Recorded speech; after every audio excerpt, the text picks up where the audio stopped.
찬송 아무것도 두려워 말라 함께 찬송하심으로 3월 10일 화요일 예배를 하나님 앞에 드리겠습니다.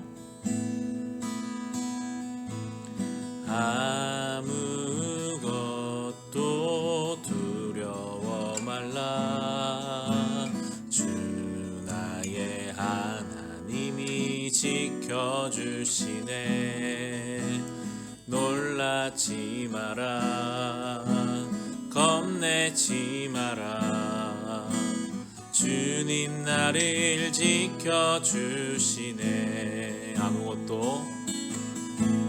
아무것도 두려워 말라 주 나의 하나님이 지켜주시네. 놀라지 마라 겁내지 마라 주님 나를 지켜주시네. 내 맘이 힘에 겨워 지칠지라도 주님 나를 지켜주시네. 세상의 험한 풍파 몰아칠 때도 주님 나를 지켜주시네. 주님은 나의 산성 주님은 나의 요새 주님은 나의 소망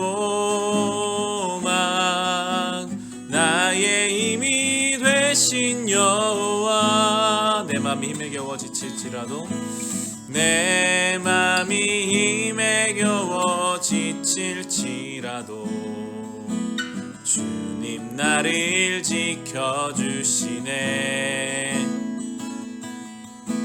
세상의 험한 풍파 몰아칠 때도 주님 나를 지켜주시네.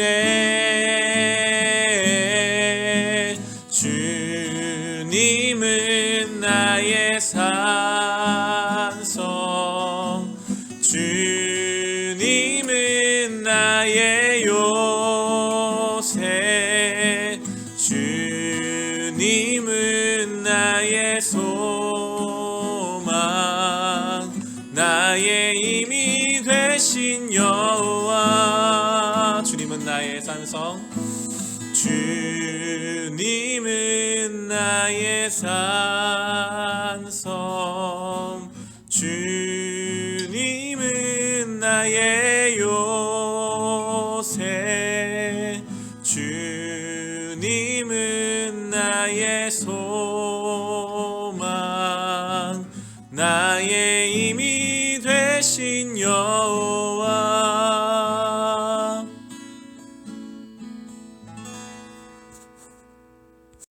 이 시간 함께 중보의 기도를 드립시다. 우리가 날마다 마음 모아 기도해야 할 것은 이 코로나19의 확산을 주님께서 이제 막아주시고 병든 자들을 위로하시고 회복하게 하시며 이를 위해 일선에서 수고하는 의료진과 수많은 관계자들에게 주님 함께하여 주시옵소서. 이 일로 인해 비난과 불안과 단절만 남아있지 않게 하시고 더욱더 서로 배려하고 함께 손을 잡고 이겨내는 지혜와 따뜻한 마음을 이 땅 위에 우리에게 허락하여 주시옵소서. 또 화요일은 환우들을 위해 함께 기도합시다. 코로나뿐만이 아니라 여러 가지 우리 안에 연약한 몸과 마음을 주님께서 아시오니 우리를 고쳐 주옵소서. 아픈 중에 신음하는 우리의 가족과 교우들을 돌보아 주옵소서. 우리 함께 기도하겠습니다.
오늘 함께 묵상할 하나님 말씀은 요한복음 19장 1절부터 16절까지의 말씀입니다.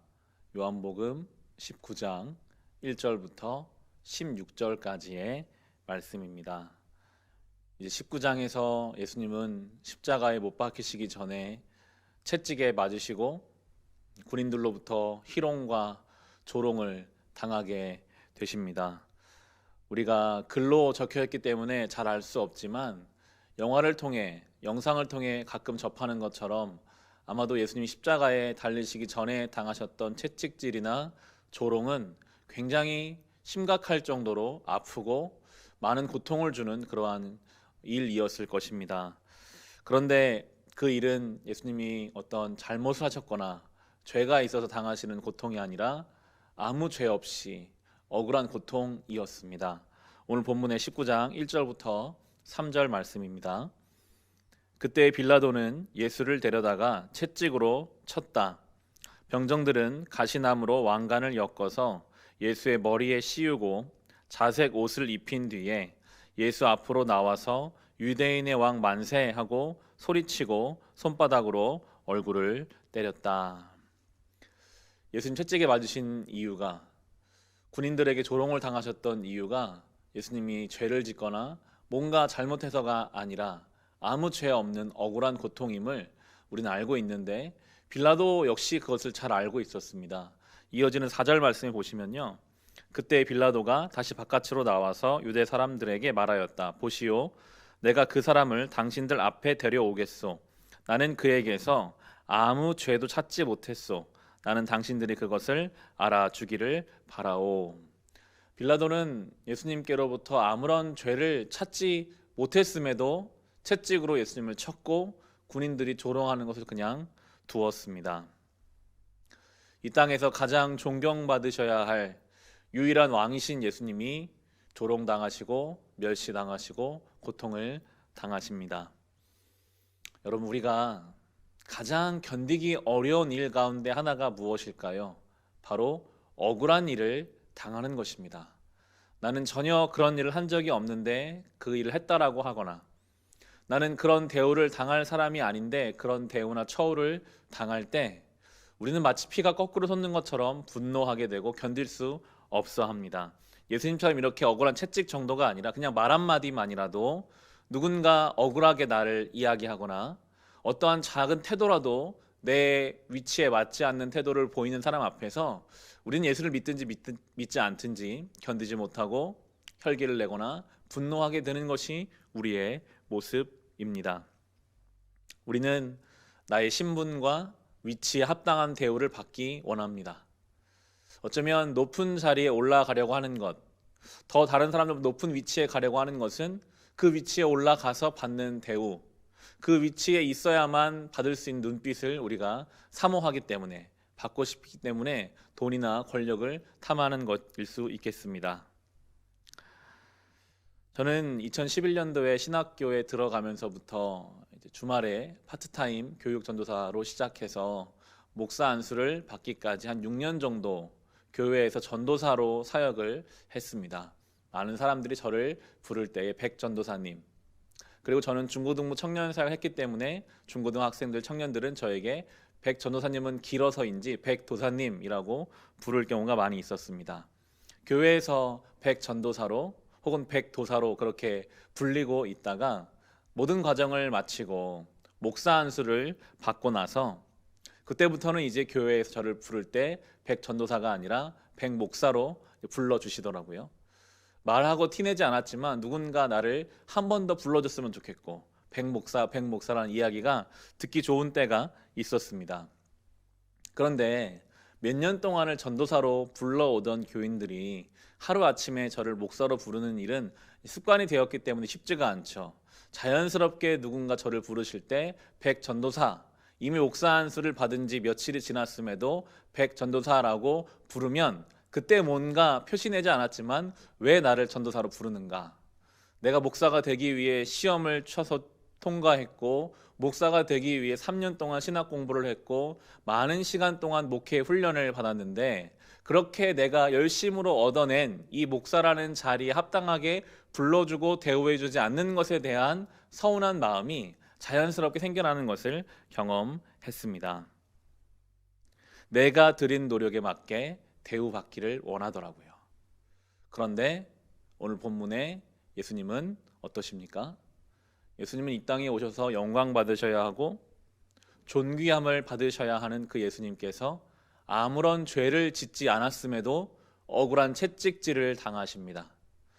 정말 왕이신데 그 왕을 조롱하는 군인들 앞에서 예수님은 한마디 대꾸하지 않으시고요, 묵묵히 그 십자가의 길을 걸어가십니다. 그런데 이 십자가의 길을 걸어가는, 이 억울한 일을 당하는 예수 그리스도의 그 사역이 이 땅에서 복음의 생명을 시작하게 돼요. 예수님은 이것으로 우리에게 많은 것을 가르치십니다. 내 대우에 맞는, 내가 받아야 하는 어떤 그런 위치에 맞는 것을 해주는 방식으로 세상은 그렇게 이루어져 가지만, 그렇게 해서는 하나님 나라가 이 땅에 이루어질 수가 없고, 때로는 억울하고 때로는 그런 대우를 받지 않아야 함에도 불구하고 묵묵히 그 길을 가는 예수님을 통해 복음의 문이 열렸던 것처럼, 이제 우리는 때로 억울한 일을 당하고 때로 다른 사람이 나를 무시하는 경우가 있을지라도 묵묵히 주님의 뒤를 따라가는 것으로 성도된 삶을 살아가야 할 것입니다. 여러분, 하나님은 공평하신 분이시거든요.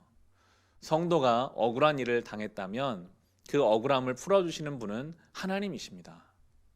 우리가 억울함 풀려고 해서는 안 됩니다. 그건 세상의 방식이거든요. 여러분이 가정 안에서, 교회에서, 사회에서 신앙 양심을 지키기 위해 참고 억울한 일을 당하셨다면 기뻐하십시오. 주님이 그 일을 기억하시고 반드시 주님의 때에 주님 방법으로 그 모든 억울함을 풀어주시고 예수 그리스도의 십자가가 부활의 영광으로 연결된 것처럼 영광스럽게 성도의 삶을 비추어 주실 것이기 때문입니다. 오늘 본문을 여러분이 묵상해 보시면 본문의 후반부는 빌라도의 내적인 갈등을 볼 수 있습니다. 빌라도는 예수님이 죄가 없다는 것을 분명히 알았거든요. 그래서 그의 마음에는 저 예수를 죽여서는 안 된다라는 마음이 있었습니다. 한편으로는 유대인들이 자꾸만 예수를 죽이라고 이야기하는 이 둘 사이에서 이제 빌라도는 결정을 내려야 돼요. 우리의 인생에도 그럴 때가 있거든요. 결정을 내려야 하는데 내적인 갈등이 생길 때가 있습니다.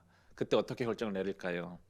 12절 말씀 보시면요, 이 말을 듣고서 빌라도는 예수를 놓아주려고 힘썼다. 그러나 유대 사람들은 이 사람을 놓아주면 총독님은 황제 폐하의 충신이 아닙니다. 자기를 가리켜서 왕이라고 하는 사람은 누구나 황제 폐하를 반역하는 자입니다 하고 외쳤다. 이 말을 듣고 이제 빌라도는 예수님을 십자가에 못 박으라고 주거든요.